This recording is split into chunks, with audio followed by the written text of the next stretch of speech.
Good morning, folks. It's the Relaunch episode of the ARCA Racing Podcast. I am your host, Colby Evans, where today we are going to be discussing ARCA testing Daytona 2021.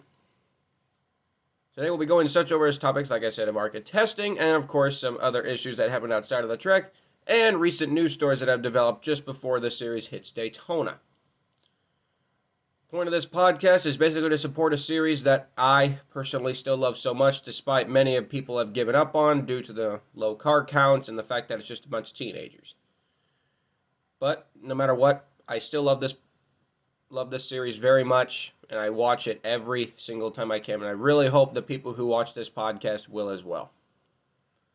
I started this in late November, October, November, but towards the end of the season, it didn't really make sense to start something like that, so I went ahead and tried to do some rebranding. Nothing still special about it. It's just me talking into the camera, but hope you guys enjoy it, and I hope you guys tune in every week because I am challenging this. I am starting the Wednesday Night Wars with the NASCAR Weekly Podcast. You heard it here first. I will be going live at 7 when they go live. Wednesday Night Wars. You heard it here first. And of course, I'm also ARCA NASCAR Start and Park Cars on live TV.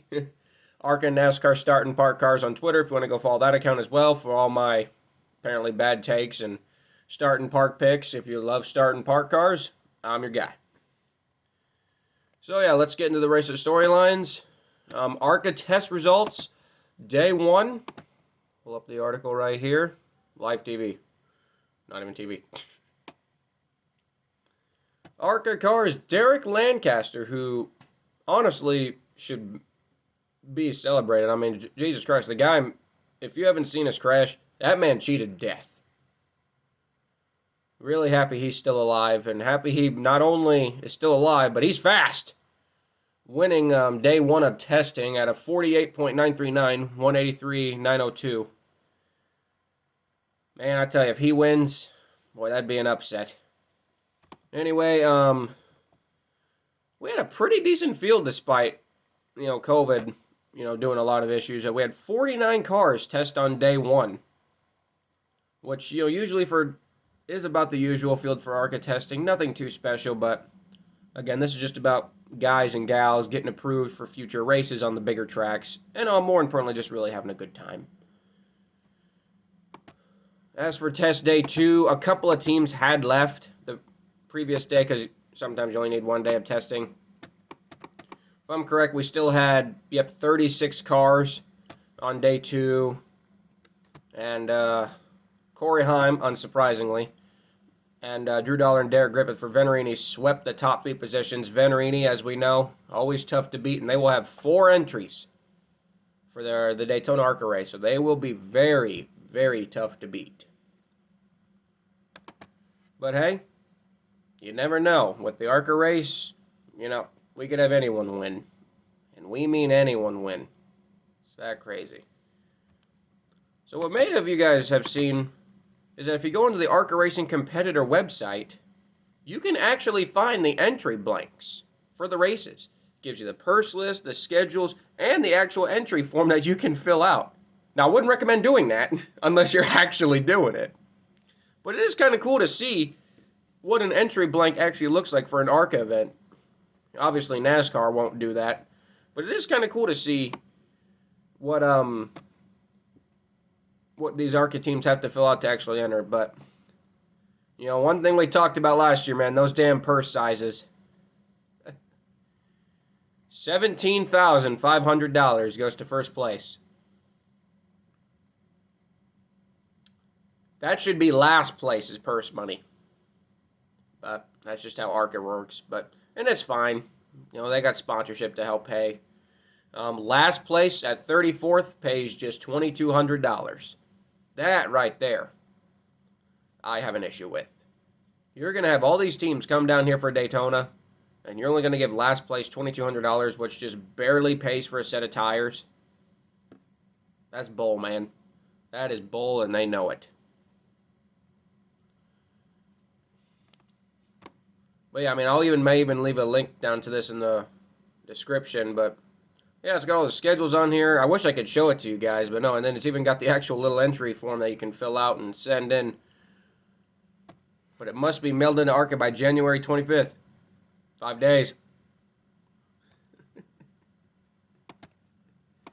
But yeah, if you guys are ever on the ARCA website, go to the very bottom of the page and you'll see the competitor site. You will scroll down and you'll see entry blanks. If you want to check all that out, it's actually quite interesting. And if you're curious and want to make your own race team, print one out, write your stuff down. You can create your own race team, legitimately. Then came the biggest situation out of Daytona testing. Taylor Gray using his phone to record himself driving on his Snapchat at 177 miles per hour during, I believe it was day 1 of testing. Surprisingly, a lot of people were not angry about this. And it amazes me why. Let's say you got your 18-year-old kid chilling in the car at 65 miles per hour doing Snapchat on the highway. Add 125 miles per hour to that. Take off 3 years of age. I don't care if he was by himself. You don't do that. If you want to do it, fine, but don't be stupid enough to post it. You know, I'm sure it's been done in the past, but drivers haven't been stupid enough to post it and let people get a hold of it. Now, it was reported that he was only fined $1,000, but I can only imagine what David Gillen told to that guy. Holy crap. That probably was not a good meeting. And it's a shame because Taylor was fast in both testing days. I mean, you know, DGR always prepares a good car, but Taylor, man, that is not good, man. You just gotta be smarter than that. I mean, at the end of the day, you just gotta be smarter than that, knowing full well that with today's social media, there's no hiding. No hiding anything. No hiding anything at all, and that anything that seems stupid or smart was right there. Anything that even seems stupid or dumb that you might think people could get a hold of on social media, just don't do it. And that's a tip not only to Taylor, but for anyone. I've even done it myself. We've all done it. But, I mean, they got off lucky with just a $1,000 fine, and I think Taylor's really lucky that he's only 15, because if he was 18 and did that, I don't think they would have approved him to run Daytona. But, man, doesn't that make us all feel old? Man, I'm 19 years old, and there's a freaking 15-year-old running Daytona. I mean, I'm 19, and I feel old.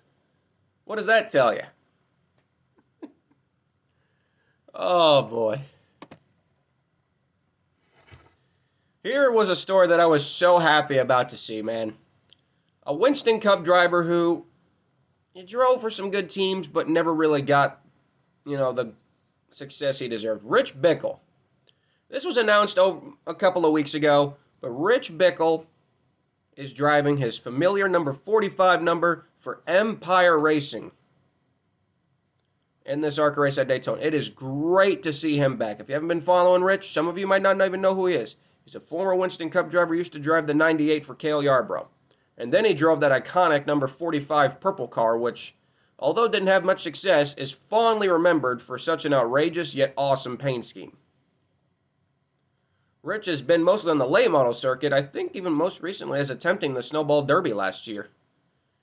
And even at 60 years old, he's still going. So it's great to see him. Great to see him participating in this race at Daytona. And Empire Racing also will field an additional car with Sean Corr. So despite funding issues in the past, good to see Empire Racing still going with 2 entries at Daytona. But man, Rich Bickel, he's actually on Twitter now. I might even leave a link to him in the description as well. He's on Twitter right now, so go follow him. I think he's on some sort of retirement tour. I don't know for sure. But it's good to see him back. He looked good in testing, man. If they can get that car sucking up a little better, who thinks maybe 60-year-old Rich Bickel can pull off a miracle? That would be kind of cool. Really would be. ARCA East driver Nick Sanchez in Rev Racing Not many people know who Rev Racing is. They were basically the fixture of the K&N East series for a long time. Long time. They were basically the Bill McAnally of the K&N East series, fielding multiple cars for multiple drivers, even Kyle Larson. Sanchez didn't have the best season in ARCA West last year. Rev Racing, they're okay. I guess it's not really one for me to chat about, but they're nice guys. Hell, Gateway last year, they had a guy also with a mullet, so, that's pretty cool. Anyway, like I said, I wish the best of luck to them. It's a full-time entry in the main ARCA series, and that's what we need, because right now, I posted it a couple of days ago in the Start and Park account. It looks like we may only have 3 or 4 full-time ARCA drivers for the championship. Ty Gibbs, Brad Smith, Nick Sanchez, and Corey Heim look like they're going to be the only drivers going after the championship this year, with everyone else doing about 10 race deals and filling up the driver list. Now, it is still unclear which number they're going to use. They use the number 2 in testing, but yet it says they'll use number 6. Now, of course, to me, it doesn't really matter which number they use, but I wish him nothing but the best. Do I think he'll win a race? Time will tell. You got to beat the Gibbs car at the end of the day, and that's pretty hard to do. But at the end of the day, it's a full-time entry in the main ARCA series, and that's what we desperately need most. And it's good to see, the struggling Max Siegel's team actually going to go full-time, because they've been struggling the last couple of years. And it's just good to see.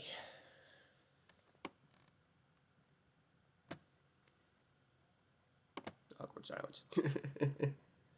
Young's Motorsports, truck team Young's Motorsports adds an ARCA team to its lineup. Now, it's not full-time, sadly, but it is part-time, and they will probably run mostly the companion events with such drivers as Chris Wright, maybe even Tony Breidinger, who tested for them at Daytona, and maybe even, Spencer Boyd at some point. I don't know for sure. They haven't listed all that information yet.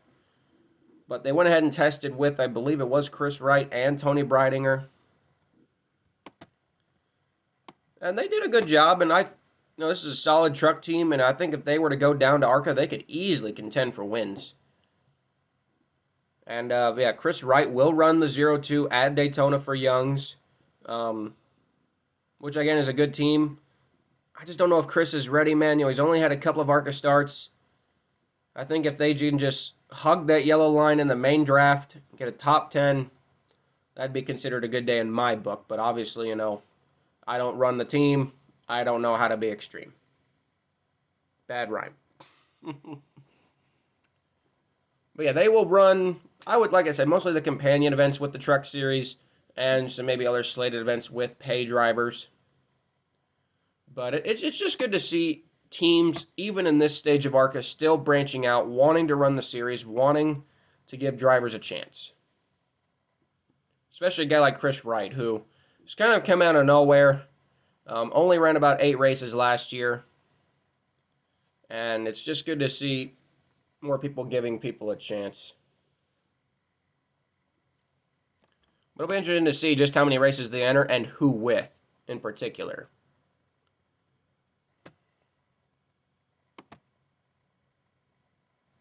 As I stated earlier, Venerini Motorsports will have 4 entries at Daytona. However, they will not be full-time 4 entries, sadly. Right now, confirmed, the 20 and the 15 car, the only 2 cars confirmed to be going full-time. Right now, as announced of today, the 25 is only going 4 races with Gracie Trotter. So that shows you, losing the Sinclair oil money really hurt Venerini.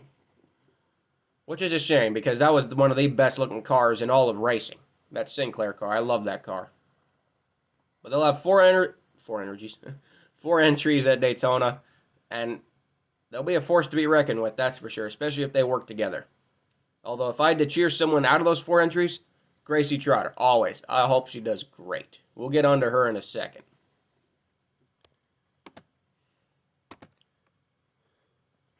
Speaking of Venerini, Drew Dollar. You guys might know Drew Dollar last year. He won that race at Talladega.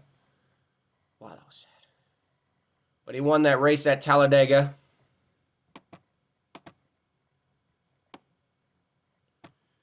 He will not be returning full-time, though, however, but he will be returning, if I can see it, a 13-race schedule across the ARCA main and the East Series as well.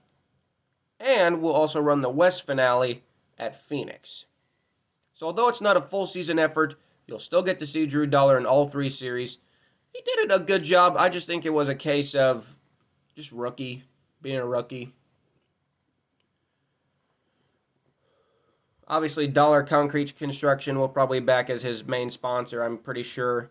So, Select Blinds, I don't know if they'll be there. I'm glad to see him back. It's good to see Venerini. Still trying to go out there with full-time drivers, but that even just shows you right there, Venerini struggling with full-time drivers. But man, that's just the nature of the beast in this day and age. But if you're a Drew Dollar fan, don't worry. He'll still be out there for 13 races, and you'll get to cheer your guy. And he will be driving at Daytona in the number 15. And here's the one I was most excited about, Gracie Trotter. Gracie Trotter was previously drove for Bill McAnally. Got that amazing win last year at the Bull Ring in Vegas. I think this one is the real deal. Hailie Deegan, she can be that, but I think this woman is the real deal. Winning that race. She'll be driving, I believe it's 10 races. 10 races across the main ARCA schedule for the 2021 season. 4 races in the 25, 6 races in the 15.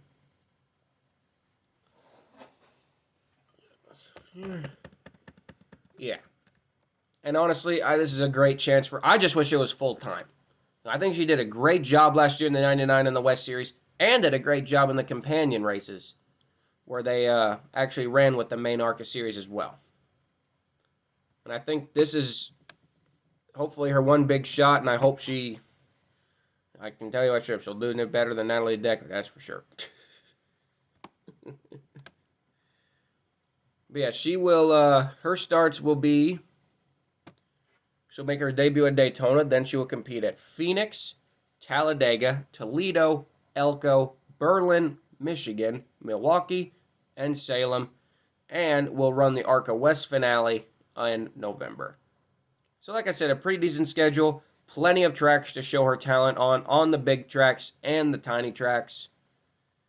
Like I said, I think, guys, we need to watch this girl out more than the other one. Derek Griffith, many of you guys know, drove the best looking race car. Don't at me. The best looking race car. Last year, the original gourmet lollipop car. That was the best looking race car of 2020 in the stock car racing world. Don't at me. You guys know it was. It was a great looking car. I loved it. Sadly, it doesn't look like they're returning this year. But Derek will run right now just 2 races in the 55 for Venerini with spot-on sponsorship at Daytona and the May, Kansas race. Now, I hope, like you guys hope too, that he does well and that Spot-On continues their sponsorship and he can run more races. Because he's amazing in the late model series. And if he could just get the sponsorship, we all know that he could easily be a threat to win races and hopefully a championship future contender. Howie DiSavino. Now, you guys might not know who he is, and personally, neither do I. Sounds like a good guy, but I've never met the guy before. I'm sure he's a great guy. I'd love to meet him sometime. Hopefully I will when I go to my next ARCA race. But he will be making his first superspeedway race attempt at Daytona next month. Right now, it's unsure what the plans are for Wintron Racing. If you guys actually do not know, Wintron Racing, Jordan Anderson Racing, and AM Racing with Austin Wayne Self actually are all together under one roof.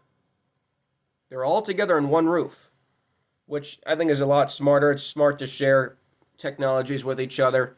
And, for shop costs, it's fun to be able to split it 3 ways, I guess. Wintron Racing has kind of been also hanging on by a thread the last couple of years, ever since Gus Dean left. But it's good to see that they're still hanging on.